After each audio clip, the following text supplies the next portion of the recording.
उत्तर प्रदेशमधल्या एका गावात 12वी शिकणाऱ्या मुलीचा दुर्दैवी मृत्यू झालाय। तिच्या मृत्यूचं कारण ठरली आहे पत्ताकोबी।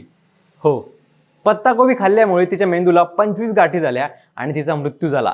यूपीच्या अमरोहामधली ही घटना फक्त एक बातमी नाहीये, तर आपल्या सगळ्यांसाठी एक गंभीर इशारा आहे।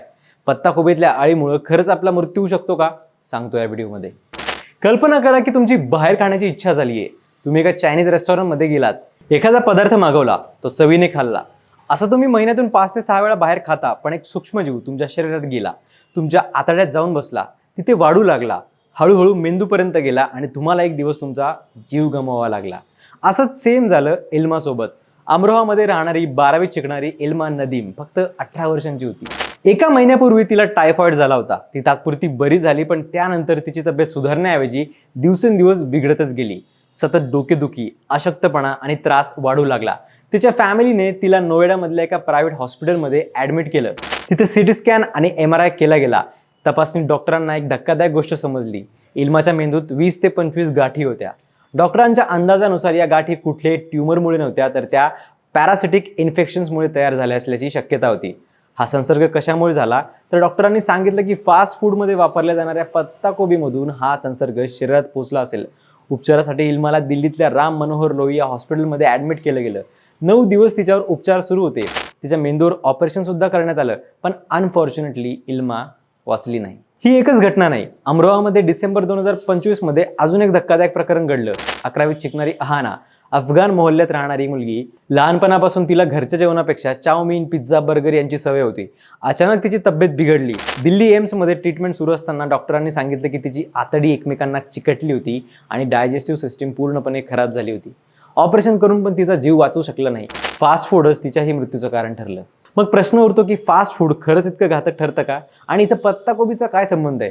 तर गोरखपूर मेडिकल कॉलेजच्या आहार तज्ज्ञ डॉक्टर पद्मिनी शुक्ला यांच्या मते घरचं ताजं आणि संतुलित अन्न हेच आरोग्यासाठी बेस्ट आहे।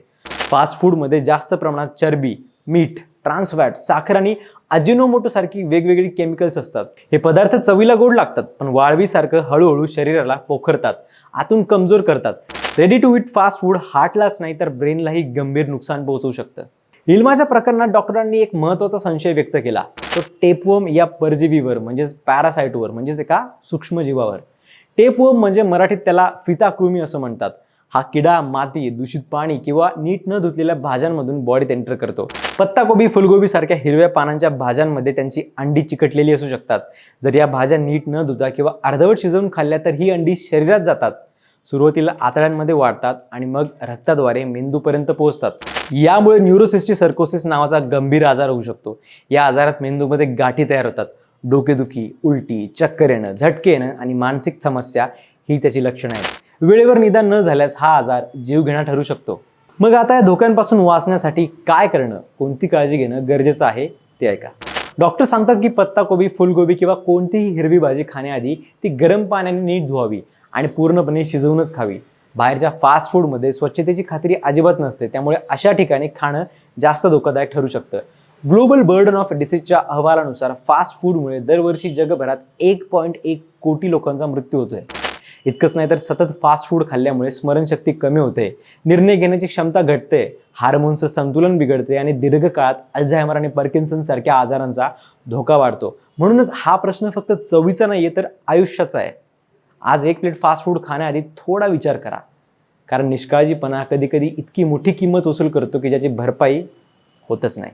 याविषयी तुम्हाला काय वाटतं ते कमेंट्समध्ये नक्की सांगा आणि लगावबत्तीला सबस्क्राईब करायला विसरू नका।